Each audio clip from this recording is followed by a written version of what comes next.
嗨，大家好。最近的中国南海和台湾海峡好不热闹。先是由美国军机抵近侦察，吃了歼16的尾流后下了个够呛。紧接着，美国和加拿大的双舰编队在穿越台湾海峡时，被中国的052D 横穿阻拦，最近处还不到140米，可以说非常的惊险刺激。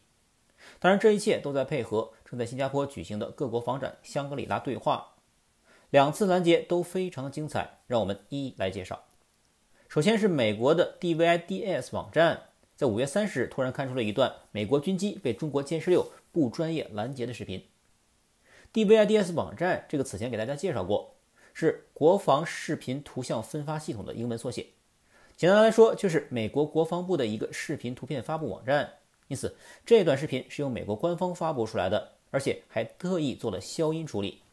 注意，原视频就是没有声音的，这在此前倒是并不多见。想必一定是驾驶员和机组人员的对话，甚至不排除是惊呼声，不方便被外界听到吧。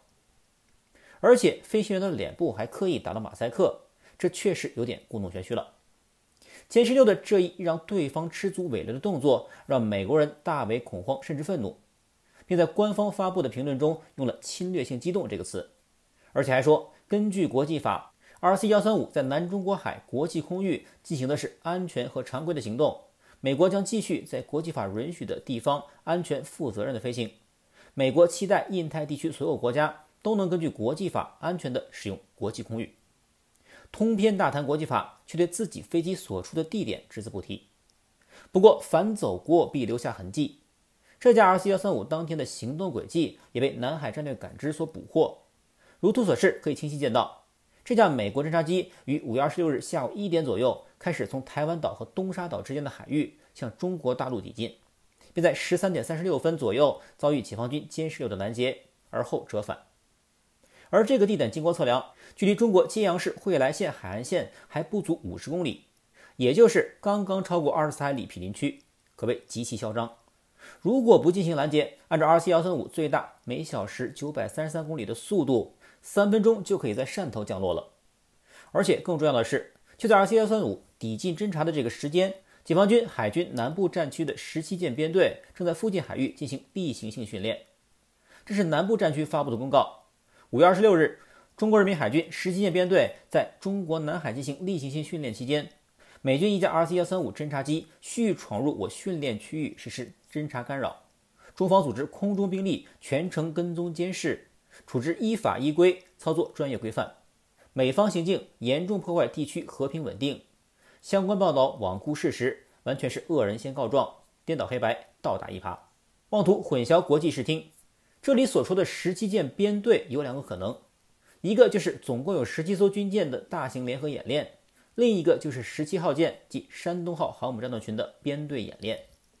由于山东舰隶属于南部战区，而公告发布者也正是南部战区，因此个人认为后者的可能性更大一些。很显然，美方 RC-135 这次抵近侦察的目的就是为了要偷窥中方航母编队的演练了。而且公告中除了提及美国人所说的国际法外，还提到了相关协议协定。这个协定想必应该是中美此前防长级高层定下的在中国周边海域中美战机或军舰相遇时的约定，以及在有演习发生时美方军机应保持的安全距离。因此很显然，美方这次的 RC-135 实在是太近了，解放军的歼16应该是在多次无线电警告未果后，才用尾流给了 RC-135 一点颜色看看。美国军机最近在中国沿海抵近侦察可以说越加频繁起来。还记得去年12月美军 RC-135 抵近中国南海岛礁时，中国就派出了一架歼11BS 进行拦截，最近处相距仅6米。幸亏美国人这次没把歼16误认成双座版的歼11BS，两个长得确实非常的像。在之前还有一次是 CNN 的记者专门乘坐美军 P-8A 来南海碰瓷，解放军起飞歼11，并且带4枚空导弹实施拦截。歼11从后方逼近 P-8A， 最近相距不过152米，最终将 P-8A 驱离。CNN 记者全程记录，并得出结论：中方战机咄咄逼人，对美国军机实施了不专业拦截。但同样，这名记者绝口不提自己飞机的位置距离中国领土有多近，而同样的事情也发生在最近的台湾海峡上。美国一艘阿里伯克级驱逐舰 DDG-93 中云号带着一艘加拿大护卫舰蒙特利尔号一前一后由南向北穿越台湾海峡，不过却被中国的052DL 苏州舰实施了拦截。穿越视频先后由加拿大和美国的电视台记者提供。我们知道，军舰一般都是有军方的随舰记者的，比如上次在马斯廷号上拍摄翘脚图的那位罗森下士。而美加两国公共电视台的记者随舰而行，很显然又是一次跟上次 CNN 记者一样的碰瓷摆拍。美国人碰瓷摆拍的要领一定是要掐头和去尾。掐头是指必须要去掉解放军舰艇在实施拦截前对美加两舰的反复警告，而且还要引掉自己军舰所处的位置及航向。去尾指的自然就是在被解放军成功拦截后灰溜溜的改变航向、驶离和撤退了。于是你就会看到在美加新闻画面中出现的这个所谓不专业的画面。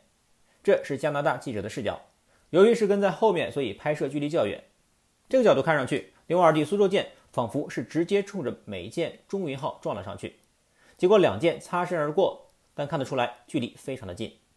第二段视频是美国记者在前面的中云号上拍摄的，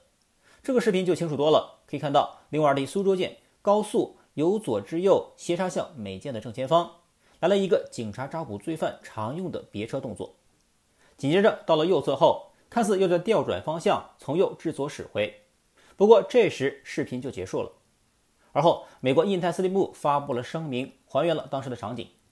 美舰 DDG-93 和加舰 FFH-336 在驶过台湾海峡时，我军苏州舰在左舷超过中云号，并在150码，也就是约137米处穿过中云号舰首，也就是视频中看到的画面。被插入后的中云号紧急刹车，减速至10节，以避免发生碰撞。随后苏州舰在2000码约1830米处再从中云号右舷穿过舰首，并始终停留在其左舷，迫使美舰不得不向右调转方向而后驶离。如此看来，整个事情也就越发清晰了。我方苏州舰的全部动作都是在迫使美舰向右转向而驶离。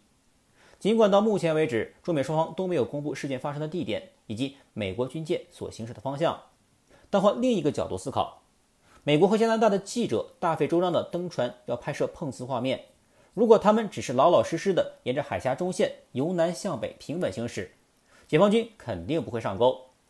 这就像前段时间法国的一艘军舰和此前美国单舰穿越台湾海峡时，都是老老实实地走中线海域，解放军根本未加理会，顶多就是派军舰在靠近我方一侧尾随跟监，或是派军机在空中拍照。如果是这样，两艘军舰上远道而来的记者想要拍到所谓的不安全拦截画面，岂不是就要落空了？因此个人推估，为了要引起中国军舰的过度反应，美加军舰就必须放弃沿着中线由南向北的常规路线，而是猛然左转舵向着中国大陆的方向疾驰。在被中国军舰屡次警告未果的情况下，于是才有了052D 苏州舰由左侧切入，逼迫中云号右转舵，驶回海峡中线的常规通过路线。这应该是此次事件最合理的解释。当然，这个前因后果，美国和加拿大的记者自然不会给你展示的这么通透，他们只会把中间拦截的这段截取出来，用以证明中国军舰对自由航行的美加军舰多么粗鲁，拦截的多么不专业。但即便如此，却反而事与愿违。这段视频却反而表现出解放军军舰的勇武和美加军舰的老迈。没有对比就没有伤害。面对2021年才新进服役的苏州舰，2005年服役的 DDG-93 中云号，锈迹斑斑的甲板实在有些丢人。很难想象美国就靠着这样一艘军舰来台海炫耀武力。但大家可能想象不到的是，这已经是美军能拿得出手的最强驱逐舰了。外星战舰驻摩尔特级3艘已被美军除名，上面的锈迹斑斑似乎已成美军的传统。滨海战斗舰也是刚下水即面临退役的命运，而提康德罗加级服役超过40年，更加难堪大用。所以这艘伯克2已经是美军现役拿得出手的最强驱逐舰了。至于伯克3，刚开频道的时候就开始提，4年过去了，一艘都没有见到。进入新世纪，美国海军的造舰能力真是令人汗颜。至于小跟班加拿大的蒙特利尔号护卫舰，根本就懒得提。事实上，整个加拿大海军都乏善可陈，一无是处，更别提这个服役30年的哈利法克斯级护卫舰了。就此略过。好，那本期视频就录到这里，我们下期视频再见。